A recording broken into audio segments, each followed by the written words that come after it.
Amen. Hallelujah. Can we shout Jesus? Jesus! Hallelujah. One more time. Jesus! Hallelujah. Napakasarap magpuri sa Panginoon. Hallelujah.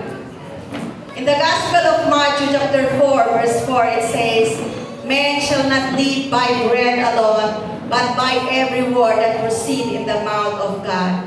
Nagugutom na po ba tayo? Hallelujah! Ang ating kalakasan ay sa Panginoon.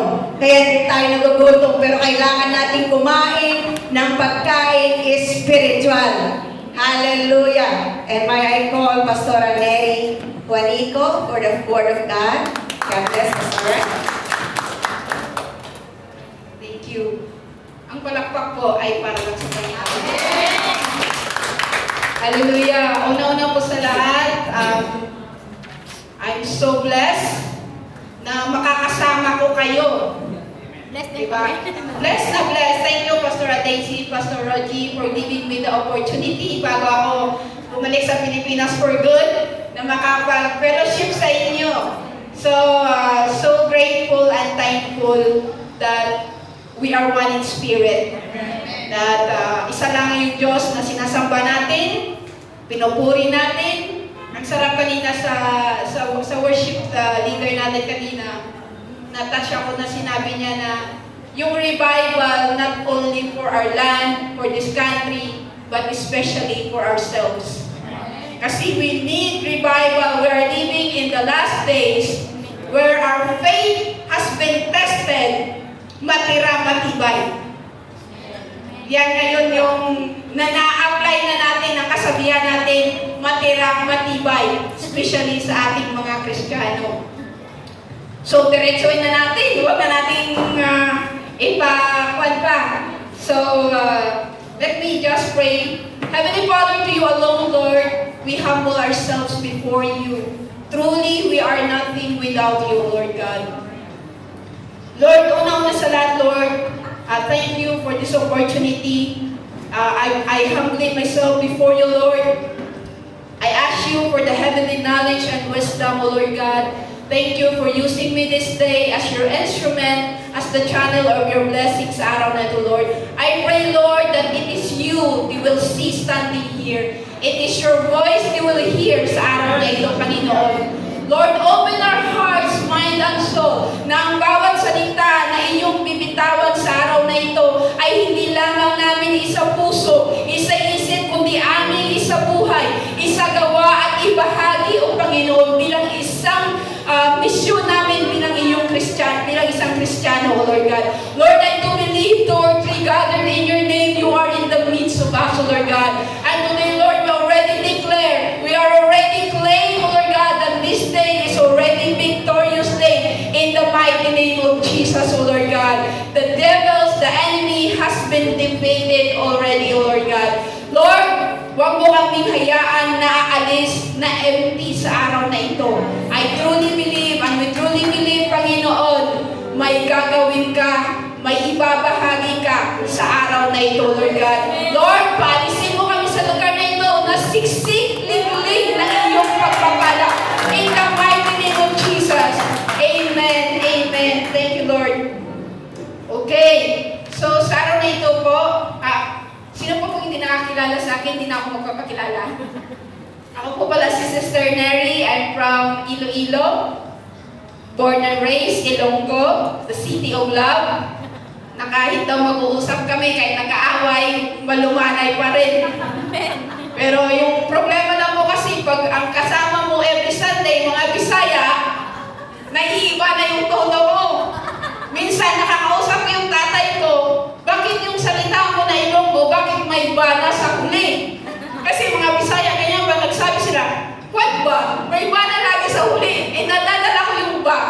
Sabi niya, parang hindi ka na Ilonggo. So, dito natin po makikita yung kabutihan ng Panginoon sa bawat isa. Sometimes we say, are we blessed? Actually, it's not supposed to be a question that if we blessed. Because every day we are blessed. Pag-isip mo pa lang sa umaga, is such a blessings na. Diba?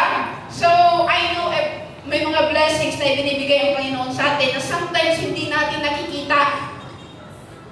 Sometimes nakikita natin sa pamilya natin, nandun yung blessings sa atin ng Panginoon. So if you have your Bible with you, please be with me in the book of Matthew, chapter 7, verse 24 to 27. It is about the parable of the wise and the foolish builders. I think some of you nakabasa na nito. Okay. It says here, therefore, everyone who hears these words of mine and put them into practice is like a wise man who built his house on the rock. The rain came down, the stream rose, and the winds blow and beat against the house. Yet it did not fall because it had its foundation on the rock. 26. But everyone who hears these words of mine and does not put them into practice is like a foolish man who built his house on the sand. The rain came down, the stream rose, and the wind blows and beat against that house, and it fell with a great crash. In this book, hindi lang ang story po nito ay hindi lang natin makikita sa Matthew. Actually, you can find also this story in Luke chapter 16. But I chose Matthew kasi yung sa Matthew kasi parang detalyado siya. So the story speaks two kinds of a builder, the wise and the foolish. The wise builder, it represents the Christian who hear the words of God, not only hearing it, but putting it into action. Isinasabuhay, isinasagawa. They are the Christians that build their faith in a firm foundation. And the other one, sometimes alam nyo, mas ginagamit ko kasi yung English word kasi pag Tagalog, mas malala ang meaning niya eh. Masakit. So the foolish one, these are the people who hear the words of God and never put it into action. They just came to the church, hear it, go out, and then that's it. That is the routine ng kanilang buhay. Alam niyo sa amin sa Ilonggo, may tawag kami dyan eh, tatlong PPP. Pungko, pamati, puli. Ang ibig sabihin niyan, darating sa church, uupo, makikinig, aalis. So kami mga ganyan kami si Papa, sunan sa niya, para kayong Christian na tatlong P. Yan ang yung routine ng life niyo every Sunday. So dito na alam ko ngayon yung trending ngayon ng issue blood control eh. May rally nga ngayon sa EDSA eh. Di ba? Daming issue, parang, oh Lord, sana contractor din yung tatay ko. Parang hindi ako OFW. Kung nakikita ninyo, paano nalaman ang problema? Paano nalaman ang problema? God Himself revealed it through sa mga floods. Kaya hinanap nila, nasaan yung flood control na billion-billion? We are not talking thousands here. We're talking trillion and billions of money. So, nakikita dito, pag nagpatayo ka ng dam, di ba yung mga flood control project na kasi sa amin marami din. Pag malakas ang ulan, pag malakas yung baha, matitibag. Why? Because the foundation is weak. Mas marami yung lupa, yung buhangin kaysa sa simento. At wala yung mga kabilya ba, yung mga metals na nagpapatatag. Sa buhay natin na Kristiyano, if you say you have faith, darating yung time na susubukan ka. Kung talagang matatag ang pananampalataya mo, darating yung storm, darating yung bagyo, darating yung unos, to test you, trials, problems, persecution. Test sa life natin. Dito mo makikita na dito natin-test ang pananampalataya natin. Kasi ngayon, ang basihan ng pananampalataya, to be honest with you, ang nasusuko kasi ang katatagan ng pananampalataya natin is hindi itong pagalingan. Patatagan. So dito makikita that the story of the wise builder and the foolish builder, the outcome that the wise builder house remained standing and strong while the foolish builder house was destroyed sa isang pagsubok lang, isang pagdaan lang. So sabi ko kanina, ang basihan ng pananampalataya natin ay hindi nababase kung gaano karami ang kalaman mo sa salita ng Panginoon. It doesn't matter you are graduate sa theology. It doesn't matter kung ilan na yung lisensyang mayroong hawak ka. Hindi po nababase yan ang pananampalataya natin. Nababase ang pananampalataya natin hindi sa lalim ng hindi sa lalim ng alam mo, kundi kung gaano kalalim ang pagkakilala mo sa Panginoon at pagsunod mo sa Panginoon. To be honest with you, maraming mananampalataya ang nagsasabing marami silang alam. They thought they are higher than us. Pero hindi naman nakikita sa buhay nila. They love to speak. They're good on speaking. The problem is, in counseling preaching, we make sure you're giving revelation instead of information. Kasi sa mga preacher natin, they give their own opinion instead of based on the Bible. It makes the difference. Giving an information and revealing the revelation from God. So dito natin makikita na they are the kind of people that they grew up in church but never grew up in Christ. Maraming kaalaman sa salita ng Panginoon pero hindi naman isinasabuhay. Hindi naman isinasagawa. I truly agree that the words of God is the one who provides us the strong foundations of our faith. But it requires action. It requires movement. Don't be in the church, hear it, but you don't apply it.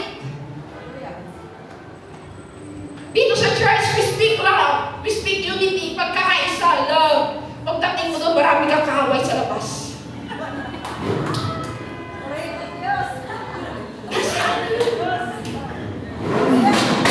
Because even the book of James, chapter 2, verse 17, it says, in the same way, faith by itself, it is not accompanied by action, is dead.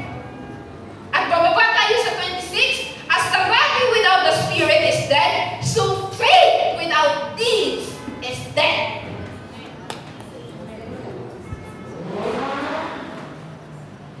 The parable of the two builders emphasizes us na ang pakikinig sa salita ng Diyos is not enough. It's not enough.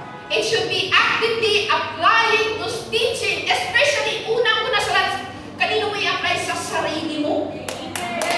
Bago ka mag-encourage sa tao, pagbago ka, tanungin mo muna ang sarili mo.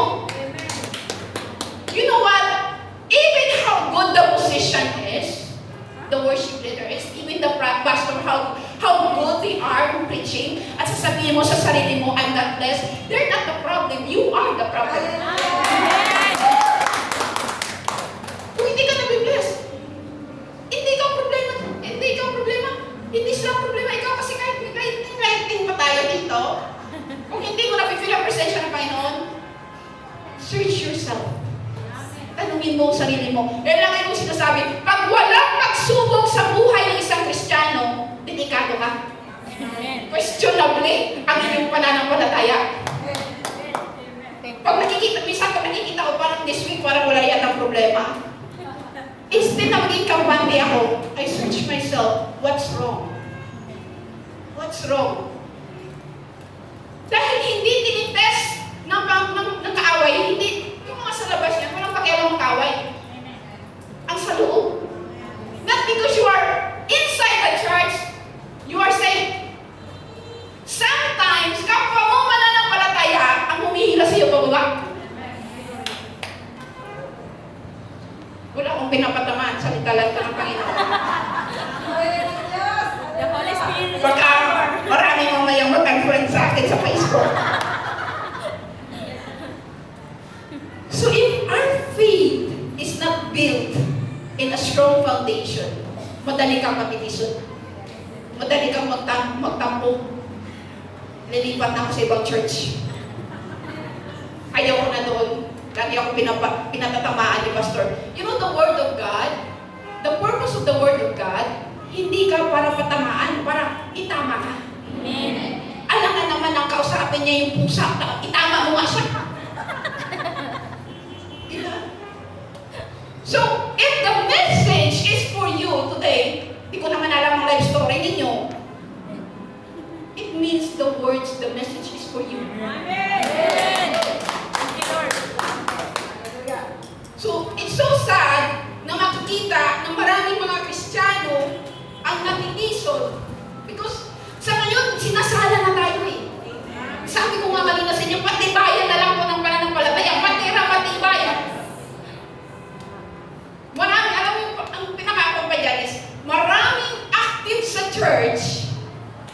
pero malamig ang spirito.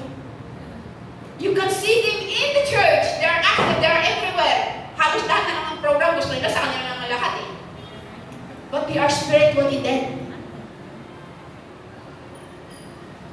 They believe, but they don't follow.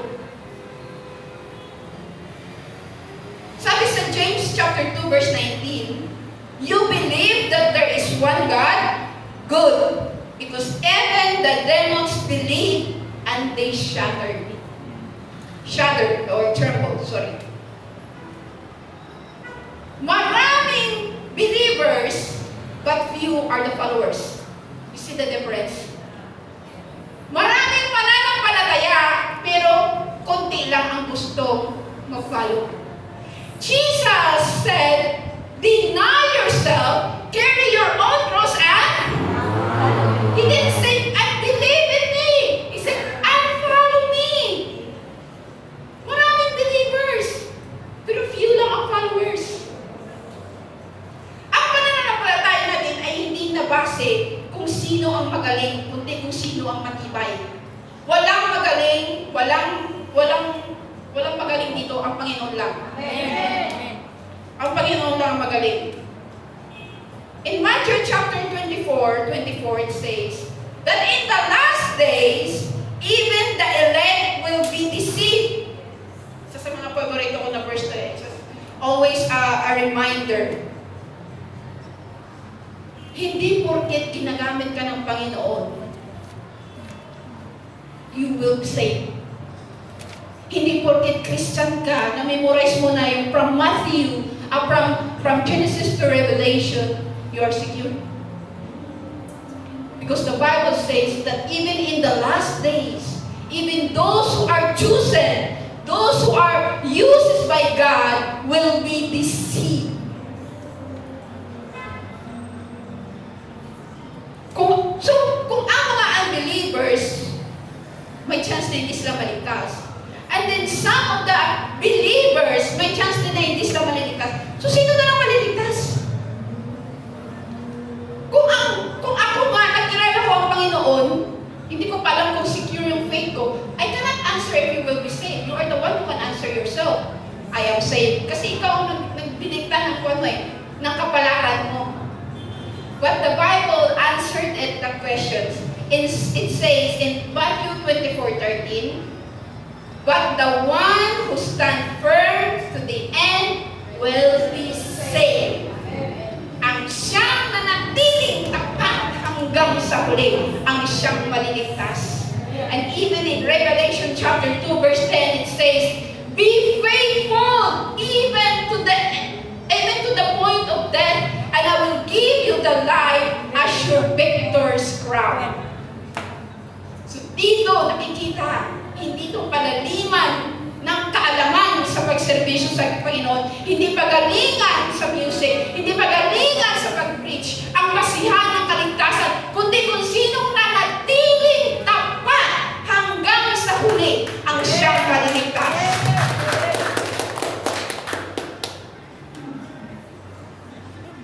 So dito natin nakikita minsan, the more you closer to God, the more hardship you are facing. The more you get close. Kaya magpasalamat kayo kung marami kayong problema. It means malapit kayo sa Panginoon. God, katulad nung kanina sa natin, na sinabi about kay Job.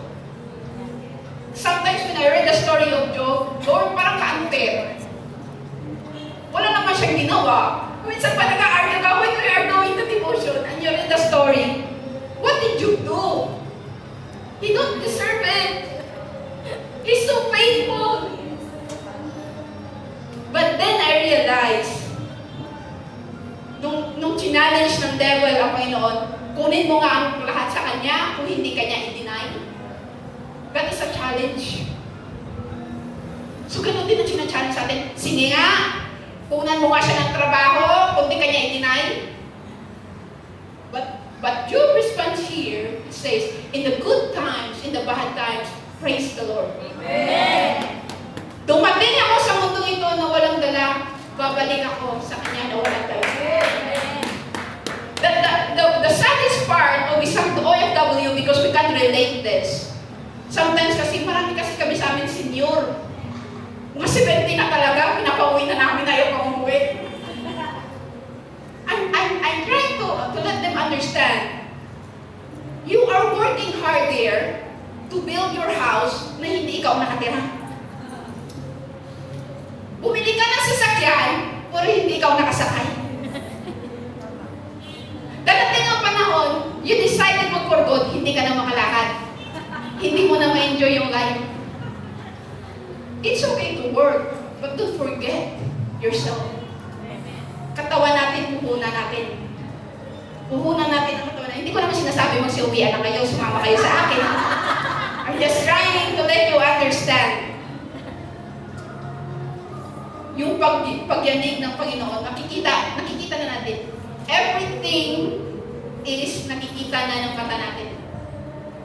The devil is not hiding anymore. Jesus is coming. Amen. He is coming.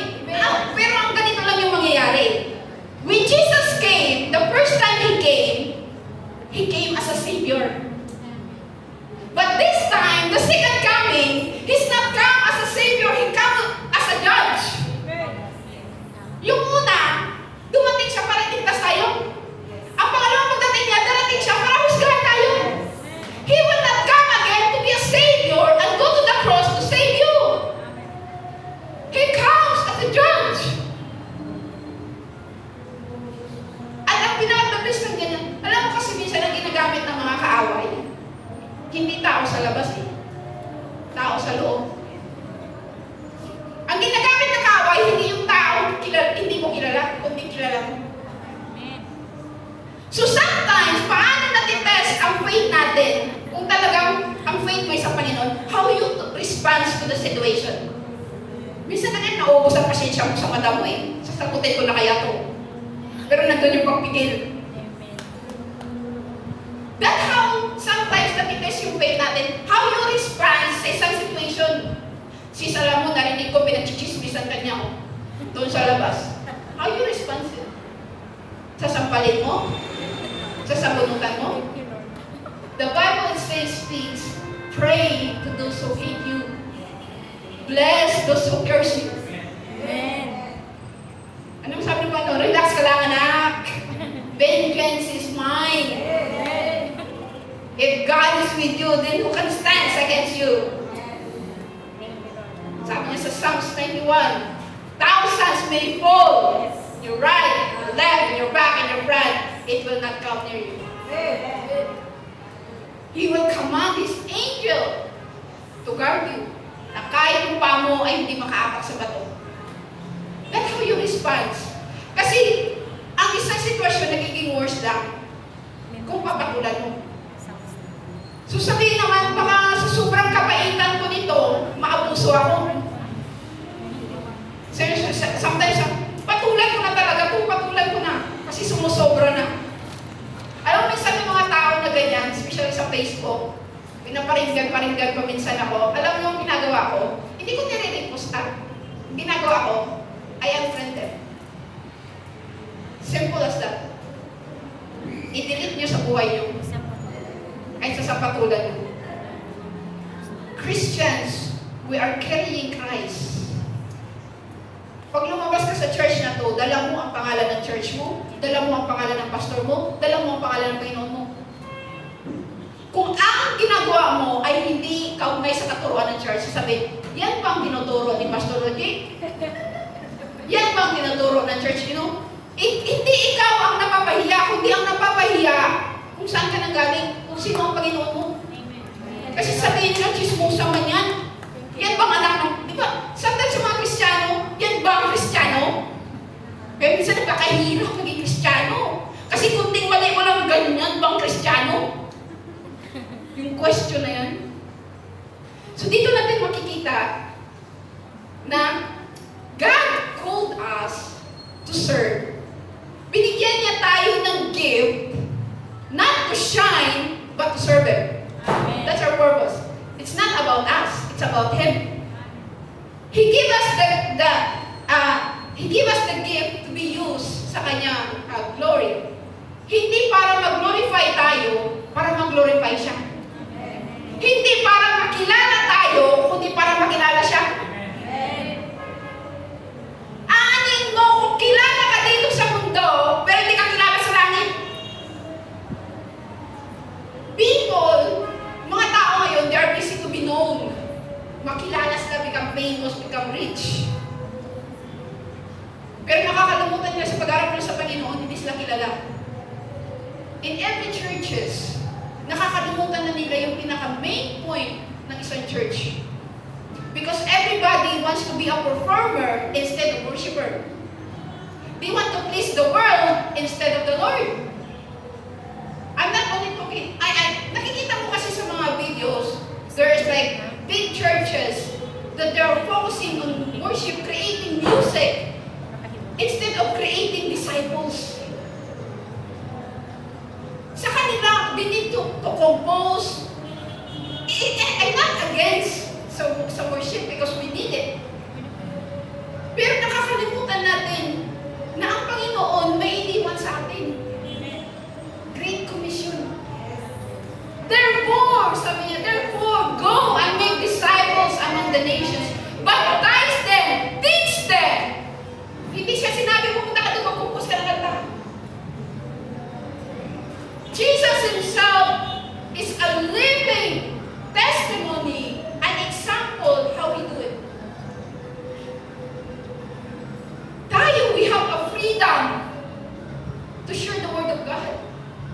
Kaysa sa mga kapatiran natin na hindi sila safe, hindi sila free. Tayo, binigyan tayo ng freedom to share what you have. So dito natin nakikita that ang pinakakalang dito is, yes, kilala ka, well known ka sa mundo, pero sa langit, huyo ka. Sabi sa Matthew 7:21, it says, not everyone who says to me, Lord, Lord, will enter the kingdom of God. Kilala mo si Lord at tanong, kilala ka ba niya? Kasi sabi dito, tayo siguro ng mga Kristiyano, mas pipiliin natin, hindi tayo kilala dito sa lupa, pero kilala tayo sa langit. Yun ang dapat ang maging focus natin. Dahil, ang pinakamasakit na salita na maririnig mo sa bunganga ng Panginoon is, depart from me. I never knew you. If you read the words of God, Lord, they argue Jesus Lord, ako yung preacher doon sa Lord, sa church na ito, Lord. Lord, alam mo akong worship leader doon. Lord, I'm the evangelist, I'm the pastor, I'm the leader. And God says, depart from me. I never knew you. Dahil pag humarap ka sa Panginoon, hindi yan tatanungin anong titulo mo. Anong title mo sa church. Kundi ang sasabihin niya lang is, depart from me. Hindi yun ang basihan. Kaya sa church kasi, I don't know kung ako lang ito, no? But ayoko sa church kasi na there is a competition. Kasi sa church should be unity. Pagkakaisa. Meron ako na wala ka, meron ka na wala ako. Kaya pinagsama tayo ng Panginoon. The Bible itself says we are the body of the church. Ikaw ang paa, siya ang kamay, siya ang ulo, siya ang tiyan. So kung isa din hindi mag-function, the church will not function. Kaya sasabihin mo, bakit wala akong talent na ganyan? Bakit sa iba kasi yung talent mo Yung talent mo, nawala siya. Yung talent niya, nawala ka. But hindi gumawa ng Panginoon ng isang talent na mas lesser kasi sa isa. Not because someone standing here in the pulpit, they are higher than you. In the end, we are all servants of God. Amen. So, malapit na ako, huwag kayo mag-alala. Tuloy pa. Okay. So, ang salita ng Panginoon, mga kapatid, ay dapat hindi lang isinasa puso, hindi lang isinasa isip, kundi isinasagawa din. Huwag lang natin itong kung anong nalalaman mo, share it.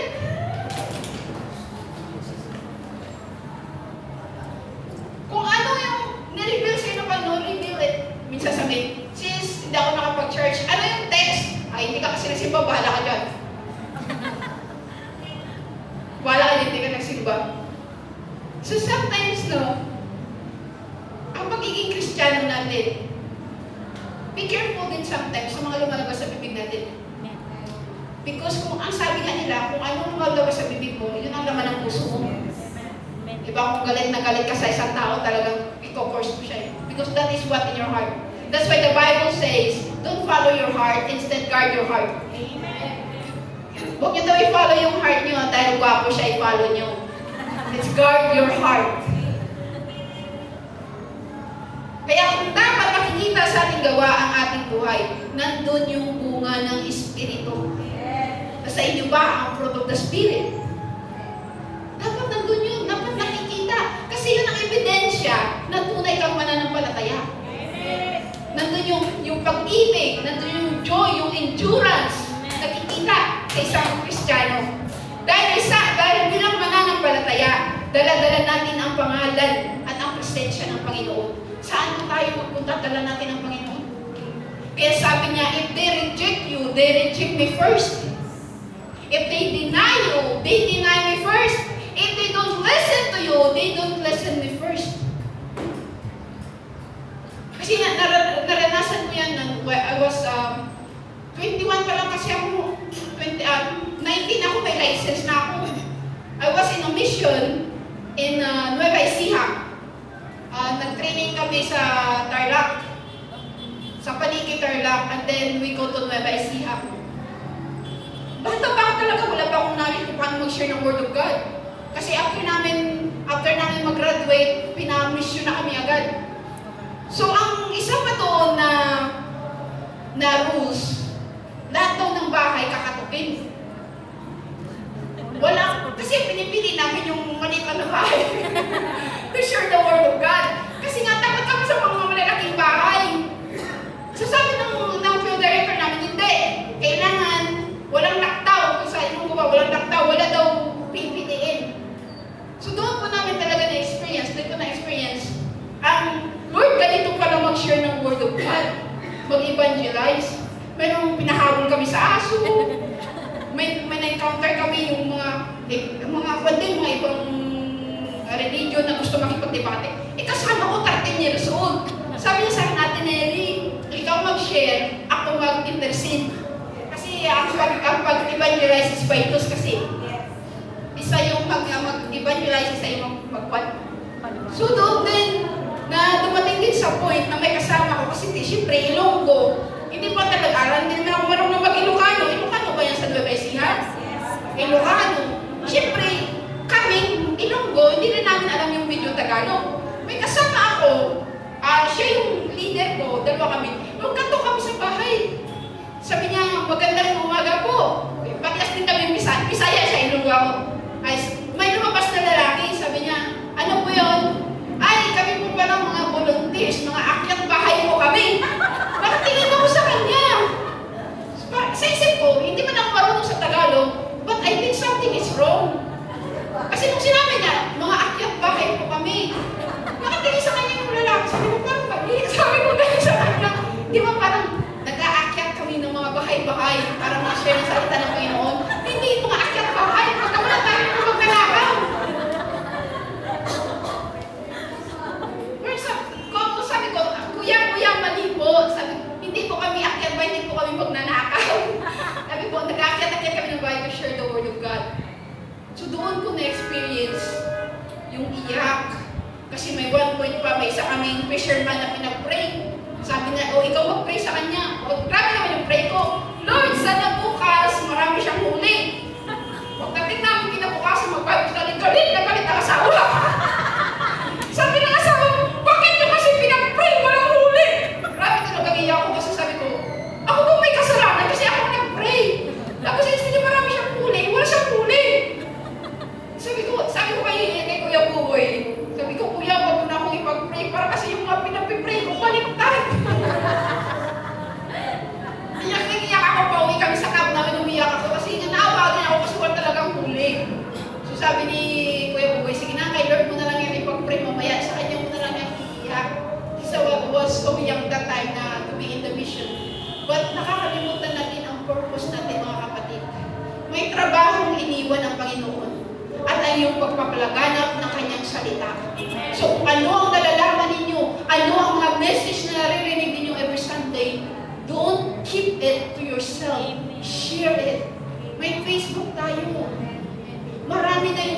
reach, may mga internet, may mga free naman ng wifi natin sa amo natin. Share it. May isa lang naman ang nag-like doon. Wala man lang may nag-like. It doesn't matter. Kasi not everyone will open their hearts sa salita ng Panginoon. Kasi ang sabi nga noon sa amin, pag magtanim ka ng seeds, anong ginagawa mo? Tinatabunan. Di ba tatabunan mo yan? Darating ang panahon, sisipol yan. So pag tayo nag-share ng salita ng Panginoon, it is not our job to change people. It is the job of God. Amen. Hindi mo job na baguhin ng isang tao.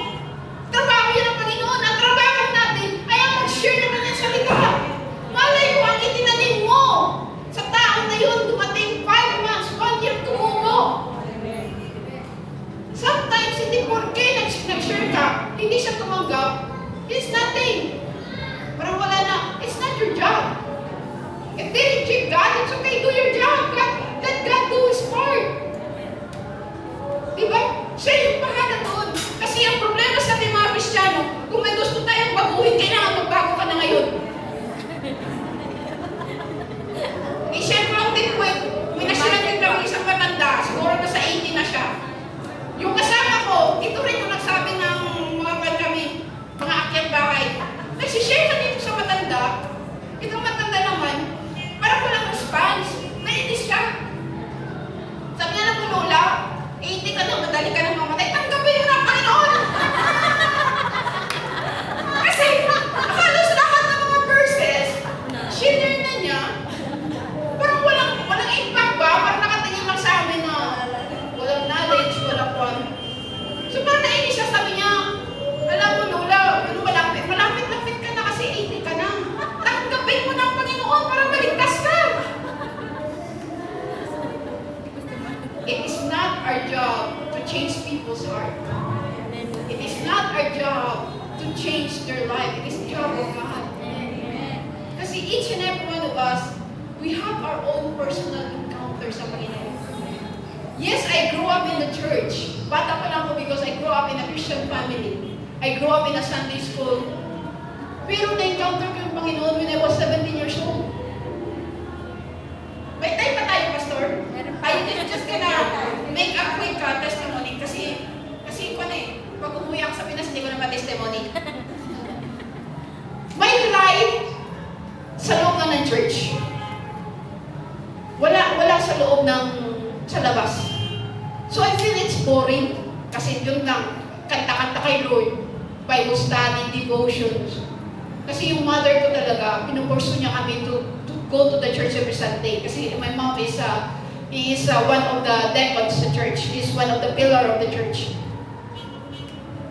So when I was in high school, first year high school, I think everything changed.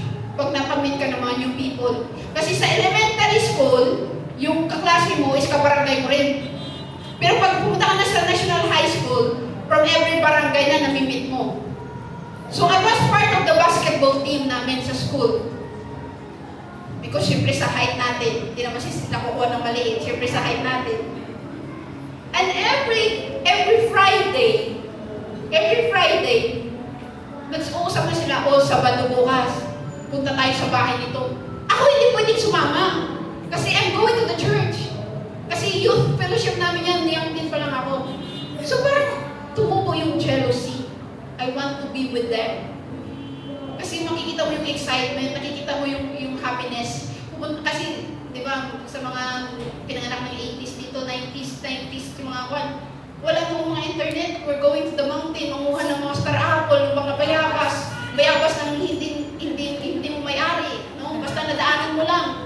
So that time, ganun kami. So yun ang plans nila. They're going to the beach, you're going na kasi yung harap ng bahay namin is dagat lang din. And gusto kong pumunta, pero doon ako sa church. To the point na naglaya ako sa mama ko. Sabi ko, Ma, may school project. Kung may ghost project ngayon, may ghost project noon. May ghost. Sabi ko, Ma, pera, may project kami. Wala yung ghost project na noon, nauso na bago ngayon. So, naglaya So I can be with them. To the point na na-learn ko na how to do the vices at the young age. I learned how to drink. I learned how to smoke. Kung yung pagbabalang ba noon, yung tanduay na nilalagyan ng pineapple. Diba? Yung noon, yung mix-mix na noon. Everything changed from being a daughter of a Christian to become unbelievers. I getting called from the church. Lumamig talaga ako sa church. Alam mo, nagpe-play kami ng basketball, mga lasing kami. Kasi yung beer, nilalagay ng soft drinks, yung plastic na may straw. Pinapaikot namin yan sa mga ka-teammates ko. To the point, hindi na po ako pumapasok sa school. At saka, doon ko na-learn how to curse. Kahit sa magulang ko, sumasagot na ako. Eh, alam mo naman noon yung mga nanay, hindi pwede yan, sampal-palo ang mabot mo. To the point na galit ako sa parents ko without any reason. Nalaman nila na hindi ako makakapasa because all my grades are all 60 already. Dinala yun ng advisor ko, doon nila na-realize na hindi na ako pumapasok sa school. So sabi ng mama ko, ang father ko, never siyang nanakit sa amin, pero that time, talagang tinapunan niya ako ng hollow blocks. Yung laki ng hollow blocks, ibinato niya talaga sa akin. Talagang sira yung dingding namin. To the point na I was planning to kill them. Grabe na yung hatred ko sa parents ko without any reason. To the point that one night, I was in my bedroom, hindi ako kumain. I was planning to kill them. Sabi ko sa sarili ko, there is this voice in my head saying, it's so loud, saying, pag pinatay mo sila, you are free. Walang sisita sa'yo, you are free. So that time, I was planning to do it, hindi ako lumabas sa room. Ano mo naman pag sa probinsya, alas 7, tulog na ang mga tao. So nung na-realize ko, lumabas ako ng room, kumuha ako ng kutsilyo, and then I went back to my room. Nung nalaman ko na patay na yung ilaw, I waited a little more 10 minutes to make sure they are asleep. Kasi that time, yung parents ko, hindi na sila natutulog together. Yung mom ko sa kwarto, yung tatay ko sa may kusina kasi may kwan kami doon. I was holding the knife. At yung isang kamay ko was holding the doorknob. I was walking like this sa room and holding the knife. The voice is telling me, do it so you will be free. So nung nandun ako sa my doorknob, I was trying to open the door. There was this whisper. You know, you cannot hear it, but there is a whisper. The whisper said, don't do it. But the other voices here says, do it. I was holding the knife hanggang nagkasugat na ako kasi grabe yung hawak ko. And then I paused a little. Hindi ko alam kung sino susundin ko. Which voice should I follow? The loud voice in my head, sige na, go and do it, and you will be free tomorrow. The other voice says, don't. Yung lang nagpatigil sa akin when the voice said, they love you. You love them. And then suddenly, there was this flash of memories in my head. Nakasama ko yung parents ko that we are happy. And I was looking in my hand with the knife. And I said, what am I doing? And then suddenly, I went on my knees. I was crying. And suddenly this voice, the loud voice, suddenly disappeared. But this small voice, yun ang nagpabago sa akin. That just a whisper, a small voice. And that I realized that I have a personal encounter with Christ. And then there was this realization na biglang gumanon sa isip ko na, if you kill them, you think you are free? If you kill them, you think you are free? Hindi ko yun na-realize in the beginning. Gusto ko lang mawala sila so I can do whatever I want without knowing the consequence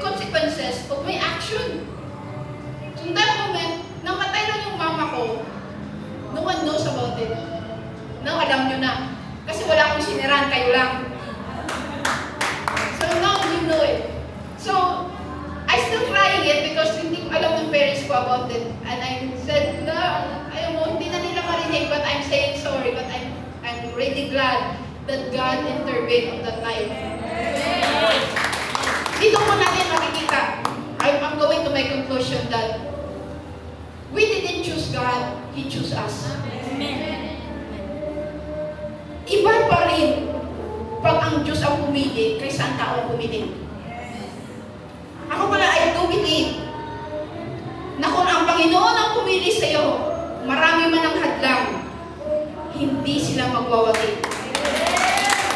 I'm always saying this sa church namin, do not put yourself down. When God called you for a reason, kahit tabunan ka pa ng ibang tao, ililift up ka niya. Itataas ka niya. Gagamitin ka niya according to His purpose and to His will. So, I don't like people appoint themselves. Ako dyan, sis, kasi magaling ako dyan. I wanted God to appoint me. Because once God appoint you, He makes sure He is with you. Balikan niyo yung story ng the tale of the two kings. The story of King Saul and King David. King Saul was chosen by people while King David is chosen by God. Now, whose story is more? David. Because his story is the one was written in the Bible to our reminders. Mas maganda pa rin pag ang Diyos ang nag-appoint sa atin at nagpili sa atin. So, dito natin makita mga kapatid. Pag maging katulad tayo ng wise builder that he built his house, his faith sa isang matibay na pundasyon sa pamamagitan ng kanyang pagsunod sa Panginoon at pagsunod sa kautusan ng Panginoon. Because obedience is still better than sacrifice. Para pag dumating man ang mga problema at pagsubok, mga unos sa buhay natin, manatili tayong matatag at hindi basta-basta matitinag. We only have one goal in our lives, not to be rich, not to be famous, but to hear Him say, "Well done, my good and faithful servant." Even God Himself, sabi niya, focus, fix your eyes on the things that is unseen, which is eternal, than the things that is seen, which is temporary. People will say death is the end of our life. You are wrong. Because death is the beginning of life. People are busy planning for their future without realizing we are talking about eternally. There is eternity. We are busy building. We are busy working. Kailangan mapuno yung bank account ko. Kailangan maganda yung bahay ko. We are forget to prepare that there is eternity. We are not talking about 80 years, 90 years. We're talking about eternity. There is no end. So, ang sabi ng Panginoon, focus on me. As you serve the Lord, do not focus on the other people. So, kung ano sasabihin nila, they look you down. Your purpose is to God. Ano ba sasabihin nila? Hindi siya bagay dyan, hindi siya maganda sa ganyan. Don't mind them. Your purpose is to please God, not them. Amen. Your purpose is to live God, not yourself. Your purpose is to glorify God, and not yourself. Huwag mo natin kalimutan yan. Huwag natin kalimutan ng lahat ng ginagawa natin na hindi para sa atin, kundi para sa Panginoon. Everything we do, not only benefits us, but to benefits God. Sabi ng Panginoon, sabi nga nila, ang tao, ang Diyos, pag walang tao, Diyos pa rin. Pero ang tao na walang Diyos, that person is nothing. Kasi kahit walang tao, sabi ng Panginoon, kung walang magsamba sa akin, uutusan niya yung bato. Kung walang magdadala ng salita ko, uutusan niya yung donkey. Ibig sabihin, hindi porke ginagamit ka dito, pag umalis ka, kawalan sila. Hindi kapatid, ikaw ang kawalan. Tingnan natin yan. Wala na silang big tiger dyan. Tingnan natin dyan, pag umalis ako, kung may ibabayad sila sa building nila. I always say to the church, we are not the one that they challenge. It is God who they challenge. Hindi. Akin lang kasi mga kapatid, huwag tayong mag-focus. Don't go to the church because of a person. Go to the church because of God. Amen. Huwag kang magsimba dahil masarap ang pagkain, nakita mo na sa kusina. Magsimba ka dahil sa Panginoon. Amen. Our purpose is to worship Him, to glorify Him, and Him alone. To God be the glory. Thank you so much mga kapatid. And God bless each and everyone. Praying, talagang praying na sama-sama tayong manatiling matatag sa ating pananampalataya hanggang sa huli. Can we just all stand and I want to pray?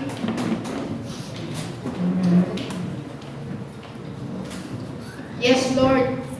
Yes. Heavenly Father, to you alone, O Lord God. Yes, Lord. What a victorious day, O Lord God. Thank you for being with us. Thank you for in the midst of us. Lord, sa araw na ito, sa panahon na ito, in these days we are living, we live in the days that wicked is not hiding anymore. Our faith has been tested every day. Lord, we pray, patatagin mo pa ang aming pananampalataya. Amen. Tulungan mo kaming i-build ang aming faith sa firm foundation which is you. Yes, Lord. Bigyan mo kami ng courage, strength, to share your words, the boldness sa pag-share na yung salita, Panginoon. Na hindi na kami puro sa salita, kundi sa gawain, Panginoon. Lord, help us to understand that it is all about you. Our purpose is to serve you, Panginoon. Ano man ang pagsubok sa buhay namin, Panginoon, tulungan mo kami maging matatag na pagkatapos ng unos, nanatili pa rin kaming nakatayo, Panginoon. Gawin mo kami bilang isang Kristiyano, Panginoon, na hindi basta-bastang natitinag. As what the song said, si Kristo ang aming sandigan, hindi kami magigiba. As long that you are with us, as long kasama ka namin sa mga laban sa buhay namin, sa mga pagsubok sa buhay namin, Panginoon, alam namin na hindi pa kami lumalaban, panalo na kami. Amen. Samahan mo kami, O Lord God, sa aming mga laban sa buhay. Ano man ang mga temptations, ano man ang mga tests sa aming mga faith, salamat at binigay mo yan sa amin, Lord. Dahil nagiging matatag at nagiging malalim ang pagkakilala namin sa iyo, Lord. Lord, help us to know you more. To know who is the God we serve, O Lord God. To know what our God can do for us. Lord, thank you sa iyong promise that you will be with us to the very end of the age. Thank you for your promise that you will never leave us nor forsake us. Thank you for your promise that if we get tired, O Lord God, we can rest in your presence. Thank you for your promise, O Lord God, that we can do all things through you who are the source of our strength. Thank you for your promise, O Lord God, that even though we walk through the valley of the shadows of death, we fear no evil, for you are with us. Thank you for your promise that greater is He that is in us than he who is in the world. Thank you, O Lord God, for the authority that you have given to us, O Lord God. Thank you, Lord, for the favor, for the protections, and for the blessing you shower us every day, O Lord God. Lord, as your servants, O Lord God, panatilihin mo yung unity. Panatilihin mo yung pagmamahalan. Be the center of this congregation. Be the center of every churches, O Lord God. Be the center of every believer's hearts and life, O Lord God. Help us to make you priority all the time. To choose you all the time. Bigyan mo rin kami ng pusong mapagpakumbaba. Yes, Lord. Na marunong kami magpatawad. Palalimin mo ang pagkaunawa namin sa mga bagay-bagay. Use us mightily for your glory, whatever the calling you are giving to us. As what your prophet Isaiah said, here I am, send me. Here I am, use me. Lord, use us mightily for your glory. That our lives will not be useless. That this life that you have given to us will be back to you as a living sacrifice, O Lord God. Lord, ikaw ang nakakaalam ng puso't isipan namin. Ikaw ang nakakaalam sa mga mabibigat na dinadala namin, sa mga laban, mga silent battles namin na hindi nakikita ni Numan. Lord, hindi namin pinapanalangin na tanggalin mo. Pinapanalangin namin na bigyan mo kami ng kalakasan, na matagumpayan, na makonquer ang lahat ng mga pagsubok na ibinigay mo sa amin, Panginoon. As what Job said, good days and bad days, I will choose to praise the Lord. That even I am in the midst of the storm, I will lift my hands and praise the Lord. Lord, thank you so much. Thank you for the salvation. Thank you for the eternal life. I pray for each and everyone na dadalhin nila ang presensya mo, dadalhin nila ang pangalan mo, saan man sila magpunta, na sa bawat salita nila, nakikita at naririnig ang kabutihan mo sa buhay nila. Thank you, Lord God. Thank you, thank you, thank you. I know and we know that our words are not enough. How blessed we are that you are our God. At salamat at nakilala ka namin. At salamat na ikaw naging Panginoon namin. Thank you, Lord God. Wala kami may pagmamalaki sa iyong harapan. Isa kami maruming basahan sa iyong harapan. Pero niyakap mo kami. Tinanggap mo kami na walang pagtatanong, walang pagdadalawang isip. Katulad ka ng isang ama naghihintay sa kanyang anak na pagbabalik niya. Open arms. Talikuran mo kami ng mundo, hindi ang Panginoon namin. Amen. Layuan mo kami, hindi mo kami mahalin ng sino man sa paligid namin, pero hindi ang Panginoon namin. Because Lord, you are still the God, the same yesterday, today, and forever. You will never change, Lord God. Ang tao ay nagbabago, ang Diyos ay hindi. Salamat po, Lord God. And again, we bring back all the glory, honor, and adorations, all the highest praises to you alone. In the mighty name of Jesus, our Lord and Savior. Amen.